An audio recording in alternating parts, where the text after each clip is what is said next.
Naquele tempo, vendo Jesus as multidões, subiu ao monte e sentou-se. Os discípulos aproximaram-se e Jesus começou a ensiná-los. Bem-aventurados pobres em espírito, porque deles é o reino dos céus. Bem-aventurados aflitos, porque serão consolados.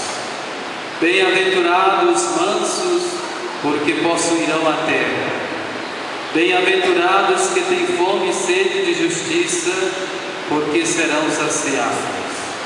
Bem-aventurados misericordiosos, porque alcançarão misericórdia. Bem-aventurados puros de coração, porque verão a Deus. Bem-aventurados que promovem a paz, porque serão chamados filhos de Deus. Bem-aventurados que são perseguidos por causa da justiça, porque deles é o reino dos céus. Bem-aventurados sois vós, quando vos injuriarem e perseguirem e mentindo disserem todo tipo de mal contra vós por causa de mim.